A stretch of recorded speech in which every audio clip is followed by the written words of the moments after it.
ഒരു പെൺകുട്ടി ഓവർകോട്ട് ഉണ്ടാവുമല്ലോ വന്നിട്ട് പിന്നെ ഞങ്ങൾ എന്താ ചെയ്തത്? പണ്ട് കാലത്ത് സ്കൂളിൻ്റെ ഗേറ്റിന് പുറത്ത് വെച്ച് അടി ഉണ്ടായി കഴിഞ്ഞാൽ ആദ്യം, അല്ലെങ്കിൽ സ്കൂളിൻ്റെ നാട്ടിലെന്തെങ്കിലും പ്രശ്നം ഉണ്ടായി കഴിഞ്ഞാൽ ആദ്യം ഇടപെടൽ അധ്യാപകനാണ്.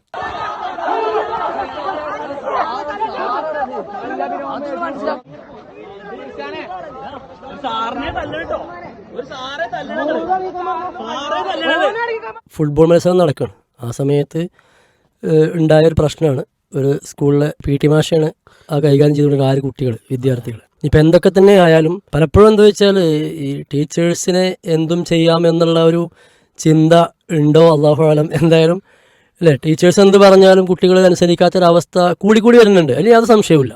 കാരണം നമ്മളൊക്കെ പഠിച്ചിരുന്ന കാലത്ത് നമുക്ക് അധ്യാപകരോടുള്ളൊരു ബഹുമാനവും ആദരവും അതൊന്നും ഇന്നത്തെ പഠിക്കുന്ന പുതുതലമുറയിലുള്ള വിദ്യാർത്ഥികൾക്ക് ഇല്ല എന്ന് തീർത്തും പറയാം. എന്ത് തന്നെ ആയാലും ഒരു അധ്യാപകൻ വിദ്യാർത്ഥി ആ ഒരു ബന്ധം, ആ അധ്യാപകനായി കാണാനുള്ള ഒരു മനസ്ഥിതി വിദ്യാർത്ഥികൾക്ക് ഉണ്ടാകണമെന്നും അധ്യാപകന് യാതൊരു വിലയും കൽപ്പിക്കാത്ത ഒരു പുതിയ സാഹചര്യവുമാണെന്ന് എന്ത് പ്രശ്നത്തിൽ അവരെ ഇനി HMനോടക്കം പ്രിൻസിപ്പളോടക്കം പല അനുഭവങ്ങളാണ് ഞാൻ ഈ വാക്കിലൂടെ സൂചിപ്പിച്ചുകൊണ്ടിരിക്കുന്നത്. പ്രിൻസിപ്പളോടക്കം ഒരു പെൺകുട്ടി ഓവർകോട്ട് ഉണ്ടാവുമല്ലോ വന്നിട്ട് പിന്നെ ഞങ്ങൾ എന്താ ചെയ്തത്, നിങ്ങളാരാ, ഞങ്ങളുടെ അവകാശം എന്നൊക്കെ പറഞ്ഞിട്ട് കോട്ടൊക്കെ പൊക്കിയിട്ട് സംസാരിക്കുന്ന ഒരു രീതി, ഒരു പെൺകുട്ടിയുടെ സമീപനം കാണുമ്പോൾ അതൊക്കെ വല്ലാത്തൊരു മോശം സമീപനങ്ങളാണ് ഇന്ന് കുട്ടികളിൽ നിന്ന് ഉണ്ടായിക്കൊണ്ടിരിക്കുന്നത്. മക്കൾക്ക് നന്മ പറഞ്ഞു കൊടുക്കാനുള്ള ഉത്തരവാദിത്വം ഏൽപ്പിക്കപ്പെട്ടു എന്ന് സമൂഹം അംഗീകരിച്ച ആളുകളാണ് അധ്യാപകർ, അല്ലേ? അതെ അതെ. മക്കളെ നേർവഴിയിലേക്ക് നയിക്കണം, അവർ പഠിപ്പിക്കുന്ന വിദ്യാർത്ഥികളെ നേർവഴിയിലേക്ക് നയിക്കണം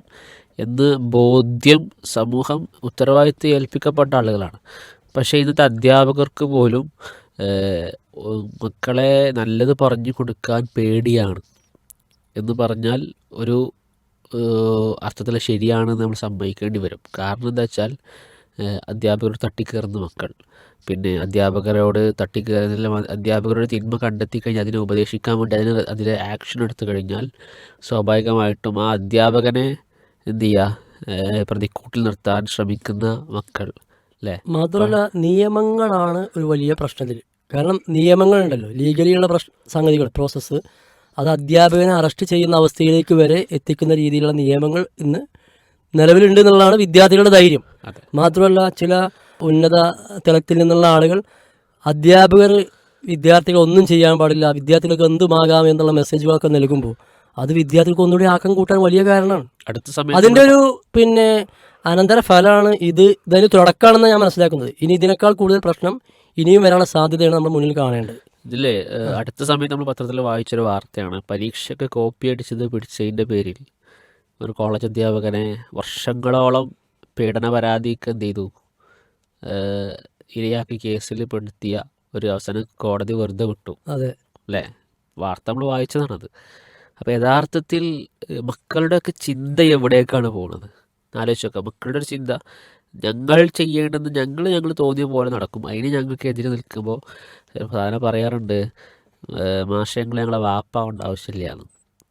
ഇത് മാതാപിതാക്കൾക്ക് പോലും മക്കളെ ഉപദേശിക്കാൻ പറ്റാത്തൊരു കാലഘട്ടത്തിൽ അധ്യാപകർ ഉപദേശിച്ച് കഴിയുമ്പോൾ അവിടെ ഞങ്ങളെ വാപ്പാവേണ്ട ആവശ്യമില്ല, ഞങ്ങൾ ഉമ്മ വേണ്ട ആവശ്യമില്ല, ടീച്ചേഴ്സിനോട് പറയാണ് ഞങ്ങൾ ഉപദേശിക്കാൻ, ഞങ്ങൾ പാഠത്തുള്ള പഠിപ്പിച്ചു പോയാൽ മതി എന്ന രൂപത്തിൽ ധാർഷ്ട്യമുള്ള ഒരു സമൂഹമായിട്ട് മാറുമ്പോൾ നമ്മൾ മനസ്സിലാക്കേണ്ടത്, മക്കൾക്ക് എന്ത് നന്മ പറഞ്ഞു കൊടുക്കാൻ അധ്യാപകർ പോലും ഭയപ്പെടുന്ന, അല്ലെങ്കിൽ അവസാനം ഇപ്പോൾ നമ്മളൊക്കെ ചിലപ്പോൾ ചില സമയത്ത് ചില ഹൈസ്കൂൾ ടീച്ചേഴ്സിനോടൊക്കെ ഹയർ സെക്കൻഡറി ടീച്ചേഴ്സിനോടൊക്കെ സംസാരിക്കുമ്പോൾ സ്കൂളിൽ പ്രശ്നം ഉണ്ടായിക്കഴിഞ്ഞാൽ ഒറ്റ വിഷയമുള്ളൂ, എന്താ വെച്ചാൽ സ്കൂളിലാണ് പ്രശ്നം ഉണ്ടാവണമെന്നുണ്ടെങ്കിൽ അവരെന്ത് ചെയ്യും, ഇല്ല, പണ്ട് കാലത്ത് സ്കൂളിൻ്റെ ഗേറ്റിന് പുറത്ത് വെച്ച് അടി ഉണ്ടായി കഴിഞ്ഞാൽ ആദ്യം, അല്ലെങ്കിൽ സ്കൂളിൻ്റെ നാട്ടിലെന്തെങ്കിലും പ്രശ്നം ഉണ്ടായി കഴിഞ്ഞാൽ ആദ്യം ഇടപെടൽ അധ്യാപകനാണ്.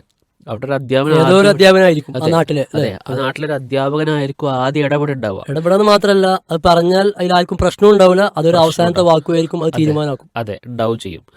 പക്ഷെ ഇന്ന് ഇത്തരം സ്കൂളിൻ്റെ ഗേറ്റിൻ്റെ തൊട്ട് മുമ്പിൽ സ്കൂളിൽ താൻ പഠിപ്പിക്കുന്ന വിദ്യാർത്ഥിന് പ്രശ്നം ഉണ്ടായിക്കഴിഞ്ഞാൽ അധ്യാപകന് സ്കൂളിൻ്റെ ഉള്ളിൽ നിന്നിട്ട് നേരെ വിളിക്കുന്നത് പോലീസിനാണ്. കാരണം എന്താ വെച്ചാൽ ഞങ്ങൾ ഇടപെട്ട് കഴിഞ്ഞാൽ അത് നാളെ ഞങ്ങളെ മേത്തേക്ക് വരും എന്നുള്ളൊരു ധാരണ, എന്നുള്ളൊരു പേടി അധ്യാപക സമൂഹത്തിന് കുടുങ്ങിയിട്ടുള്ളത് യാഥാർത്ഥ്യമാണ്. അതിനുള്ള ഉത്തരവാദിത്വം ഒരുപക്ഷെ പാരൻസിനും ഒരു വേള ഉണ്ട് എന്നുള്ളത് ഒരു യാഥാർത്ഥ്യമാണ്. ഇനി മാത്രമല്ല, സ്കൂളിൻ്റെ ഗേറ്റിന് ഉള്ളിൽ തന്നെ ആയാലും നമ്മളടക്കം ഒരു കുട്ടിയോട് എന്തെങ്കിലും പറയുമ്പോൾ നമ്മൾ ചിന്തിക്കുകയാണ്, 100 വട്ടം ചിന്തിക്കും, ഇത് ഞാൻ പറഞ്ഞാൽ പിന്നീട് എന്തെങ്കിലും പ്രശ്നമായിട്ട് ആ കുട്ടി കംപ്ലയിൻറ്റ് സെല്ലിൽ പരാതി റിപ്പോർട്ട് ചെയ്ത് എനിക്കെതിരെ എന്തെങ്കിലും വരുമോ എന്ന് 1000 വട്ടം ചിന്തിച്ച ശേഷം പറയേണ്ടി വരുന്ന അവസ്ഥയും ഇന്നത്തെ നിയമവശങ്ങളിൽ ഉണ്ട് എന്നുള്ളതാണ്. അതാണ് നമ്മൾ ഭയപ്പെടുന്ന കാര്യം. പ്രത്യേകിച്ച് ഇതേപോലെ മക്കളോട് സ്നേഹമുള്ള രക്ഷിതാക്കളുണ്ട്, ഏറ്റവും അധികം മക്കളോട് സ്നേഹമുള്ള രക്ഷിതാക്കളുണ്ട്. അപ്പോൾ അവർ സ്കൂളിൽ എന്തെങ്കിലും ചെയ്ത് പിടിക്കപ്പെടുമ്പോൾ സ്വാഭാവികമായിട്ടും അവർ ചെയ്ത് തെറ്റാണെന്ന് അംഗീകരിക്കാതെ അധ്യാപകരെ പഴിചാരുന്ന അല്ലേ, അങ്ങനത്തെ ഒരു സാഹചര്യം പ്രത്യേകിച്ച് പാരൻസിൻ്റെ ഭാഗത്തുണ്ട്. ഈ മറ്റൊരു വിഷയം എന്ന് വെച്ചാൽ ഇത്തരം വിഷയത്തിൽ പക്വമല്ലാത്ത രക്ഷിതാക്കളുണ്ടുള്ളതാണ്, പ്രത്യേകിച്ച് രക്ഷിതാക്കളുണ്ട് അല്ലേ. പൂർണ്ണമായിട്ടും കുട്ടികളുടെ ഭാഗം നിന്ന് അവിടെ പറയും എന്തൊരു പ്രശ്നം വിളിച്ചാൽ. ഇപ്പോൾ എൻ്റെ സ്കൂളിലുണ്ടായ സംഭവം എന്ന് വെച്ചാൽ പൂർണ്ണമായിട്ടും കുട്ടികളുടെ ഭാഗം നിന്ന് രക്ഷിതാവ് പറഞ്ഞുകൊണ്ട് വരികയാണ്. എന്നിട്ട് ഫുൾ എന്തെങ്കിലും രക്ഷിതാവ് ഇങ്ങനെ പറഞ്ഞു കഴിയും, ഒക്കെ പറഞ്ഞു കഴിയും, എല്ലാം പറയാനുള്ളത് പറഞ്ഞ് അനാവശ്യം വിളിച്ചൊക്കെ കഴിയും.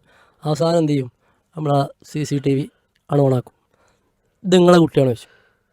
അപ്പോഴാണ് രക്ഷിതാവ് എന്ത് ചെയ്യുക, പിന്നെ സ്തബ്ധനായി, പിന്നെ സംസാരമില്ല, ഒന്നുമില്ല.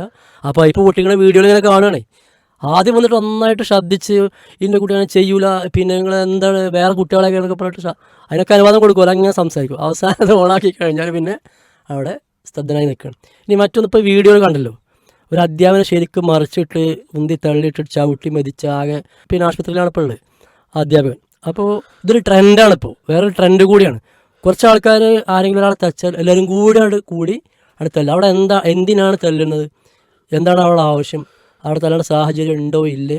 ഇതൊരു അധ്യാപകനാണ് ഈ വിദ്യാർത്ഥികളെ തല്ലിയാലും +1 കുട്ടി +2 കുട്ടി +1 കുട്ടിയെ തല്ല ഒരു ട്രെൻഡായി മാറുന്നൊരവസ്ഥയും, അത് ആവശ്യം അനാവശ്യം തിരിച്ചറിയാത്ത ബോധ്യമില്ലാത്ത രീതിയിൽ കാര്യങ്ങൾ ചെയ്യുന്നൊരവസ്ഥയും വർദ്ധിച്ചുകൊണ്ടിരിക്കും. പ്രത്യേകിച്ച് ഈ ഒരു കാര്യം കൂടി ഓർമ്മപ്പെടുത്താനുള്ളത്, ഈ ചിന്തയിൽ രക്ഷിതാക്കളെ എനിക്ക് ഓർമ്മപ്പെടുത്താനുള്ള വിഷയം എന്ന് വെച്ചാൽ, നമ്മുടെ മക്കൾ എന്തെങ്കിലും തെറ്റ് ചെയ്തു എന്ന് വിചാരിച്ച് സ്കൂളിലേക്ക് വന്നു കഴിഞ്ഞാൽ, അല്ലെങ്കിൽ ഇപ്പോൾ അധ്യാപകരാണെന്ന് വിചാരിച്ച് അവരുടെ അടുക്കൽ തെറ്റ് സംഭവിക്കില്ല എന്നൊരിക്കലും നമുക്ക് പറയാൻ കഴിയില്ല, യാഥാർത്ഥ്യമാണ്. പക്ഷേ അധ്യാപകരുടെ അടുക്കൽ തെറ്റ് വന്നു കഴിഞ്ഞാൽ അധ്യാപകർ ഉപദേശിക്കാനുള്ള ഉത്തരവാദിത്തം രക്ഷിതാക്കൾക്കുണ്ട്. അതൊരു യാഥാർത്ഥ്യം തന്നെയാണ്, അത് അവരുടെ അവകാശം തന്നെയാണ്. പക്ഷേ അവിടെയും നമ്മൾ ചില കാര്യങ്ങൾ ശ്രദ്ധിക്കണം. പ്രത്യേകിച്ച് മക്കൾ എന്തെങ്കിലും പറയുമ്പോഴേക്കും അത് എന്ത് ചെയ്യാച്ചാൽ അധ്യാപകനെ ക്രൂശിച്ച് വന്ന് അധ്യാപകന് ബാക്കിയുള്ള സ്റ്റുഡൻസിൻ്റെയും അതുപോലെ തന്നെ ബാക്കിയുള്ള ടീച്ചേഴ്സിൻ്റെയും ഇനി അവരുടെ മക്കളുടെ മുമ്പിൽ വെച്ച് തന്നെ എന്ത് ചെയ്യാച്ചാൽ അധ്യാപകൻ അങ്ങ് കുറച്ചിലാക്കി അവരെ അങ്ങോട്ട് വളരെ മോശമായിട്ട് ഇൻസൾട്ട് ചെയ്ത് സംസാരിക്കുമ്പോൾ